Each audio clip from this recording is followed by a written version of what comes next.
Hi friends, ఈరోజు cooking session నాది. అమ్మ సంక్రాంతి ఫెస్టివల్ కాబట్టి హోమ్ క్లీనింగ్లో ఉన్నారు. నేను ఫుడ్ సెక్షన్ తీసుకున్నా. ఈరోజు నేను చేసుకుంటున్నాను కాబట్టి నా స్టైల్లో చిక్కుడుకాయ టమాటా కర్రీ చేసుకుంటున్నాను. జీరో ఆయిల్ కుకింగ్తో నేను చేసుకుంటున్నాను. ఈరోజు క్లీనింగ్ సెషన్లో ఉన్నాం కదా అని తొందరగా అయిపోతుంది కదా అని బయట నుంచి మనం ఫుడ్ తెచ్చుకుంటే ఇంక దానికి వాల్యూ ఏముంటుంది? మన హెల్త్ గురించి మనం ఏం చూసుకుంటున్నట్టు. చిక్కుడుకాయ టమాటా కర్రీతో పాటు టమాటా పప్పు అందరూ చేసుకుంటున్నట్టు కందిపప్పుతో పెసరపప్పుతో కాకుండా పెసలతో చేసుకుంటున్నాను. ఫైబర్కి ఫైబరు, ప్రోటీన్ అందుతుంది కాబట్టి. ఆనియన్స్ ఫ్రై అయిపోయాయి కాబట్టి సాల్ట్, పసుపు వేసేసుకుని మూత పెట్టేసుకుంటాను.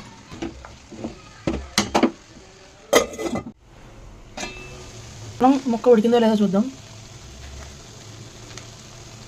ఫస్ట్ నేను 2 టమాటాలు మిక్సీ చేసి పెట్టుకున్నాను, దాన్ని యాడ్ చేసుకున్నాను. ఎప్పుడు అమ్మ వాళ్ళు వండి ఉంటే మనం తింటూ ఉంటాం కదా, ఇలాంటి టైంలో అయినా వాళ్ళకి హెల్ప్ చేయడమే కదా మనం చేసేది. ఇప్పుడు కొంచెం స్పైసీ కోసం కొంచెం ఇంట్లో తయారు చేసిన కారం వేసుకుంటున్నాను.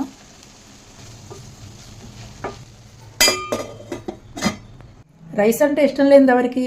పూర్తిగా రైస్ తగ్గించకుండా 30 గ్రామ్స్ రైస్ తీసుకుంటూ పప్పు, కూర, పులుసు, పెరుగు ఇవన్నీ ఎక్కువ తీసుకుంటూ రైస్ తక్కువ తీసుకోవాలి.